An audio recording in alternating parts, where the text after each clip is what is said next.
Good morning my dear students. आज हम लोग फंडामेंटल राइट्स मौलिक अधिकार के बारे में पढ़ेंगे और समझेंगे। तो आइए देखते हैं। तो सबसे पहले the fundamental rights in the Indian constitution, इसको हिंदी में क्या कहते हैं?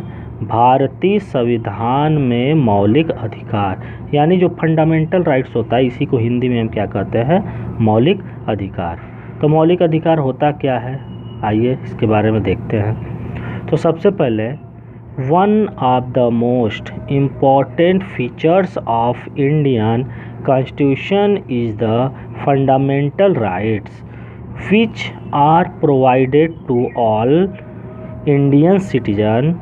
उसके बाद दिया है irrespective of their caste, creed, religion etc। ठीक है, ये इसका डेफिनेशन, इसका मतलब हिंदी में देखिए ये होता है। क्या दिया है कि भारतीय संविधान की सबसे महत्वपूर्ण विशेषताओं में से एक मौलिक अधिकार है। ठीक है, भारतीय संविधान में सबसे महत्वपूर्ण एक विशेषता में से है मौलिक अधिकार। ये क्या है? जो सभी भारतीय नागरिकों को उनके जाति धर्म से अलग होने के बावजूद प्रदान किया जाता है। मतलब भारतीय संविधान के द्वारा, यानी भारत के संविधान के द्वारा उनको मौलिक अधिकार दिया जाता है। जो भारत के लोग हैं, चाहे वो किसी जाति के हैं, किसी धर्म के हैं, चाहे वो मेल हैं, फीमेल हैं, कोई भी हैं, उनको जो है ये जो है फंडामेंटल राइट दिया जाता है। ठीक है, मौलिक अधिकार दिया जाता है। चाहे वो किसी जाति का है, किसी धर्म का है, हिंदू है, मुस्लिम है, सिख, ईसाई है, हर व्यक्ति को, भारत का जो भारतीय है, जो भारत में रहता है, उसको कुछ फंडामेंटल राइट्स, मौलिक अधिकार दिए जाते हैं। अब पूछा जाता है कितने फंडामेंटल राइट्स हैं? तो देखिए, इट हैज़ 6 फंडामेंटल राइट, यानी फंडामेंटल राइट्स कितने हैं? 6 हैं। ठीक है, अगर आपसे पूछा जाए कितने फंडामेंटल राइट्स हैं तो आप कितना बताएंगे? 6। ठीक है, आइए देखते हैं कौन कौन से हैं।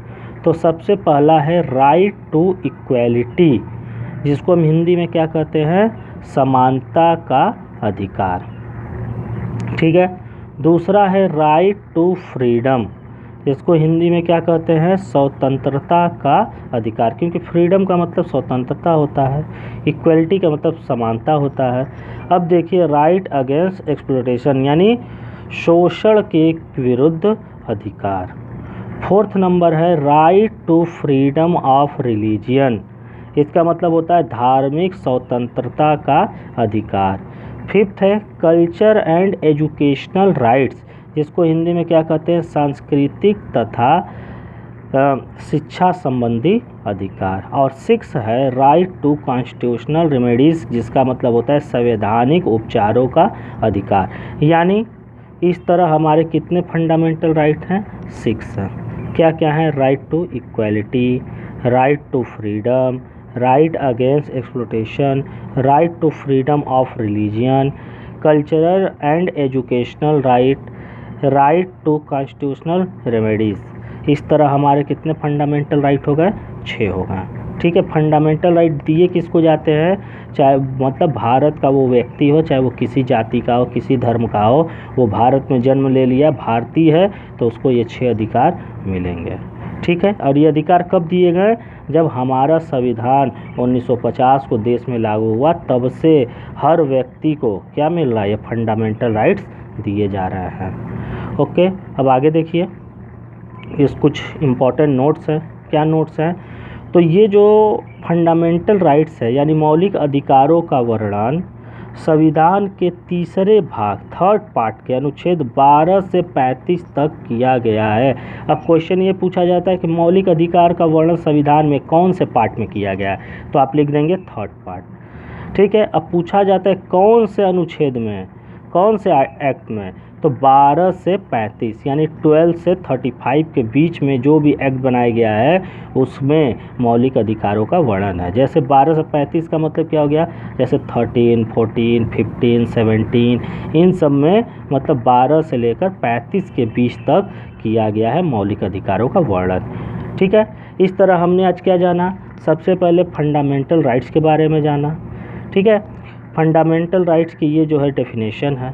जो हर व्यक्ति को दिया जाता है, चाहे वो किसी भी जाति का हो, किसी भी धर्म का हो। उसके बाद है कितने फंडामेंटल राइट है, 6 है। कब से अधिकार हमको मिल रहा है, 1950 से, जब हमारे देश में संविधान लागू हुआ तब से। कौन कौन से, 6 हैं, 6 का हमने नाम भी बता दिया। उसके बाद नोट में क्या था कि अनुच्छेद मतलब मौलिक अधिकार का वर्णन संविधान के तीसरे भाग 3rd पार्ट में अनुच्छेद 12 से 35 तक किया गया है। ये था हमारा क्या, मौलिक अधिकार। धन्यवाद, थैंक्स।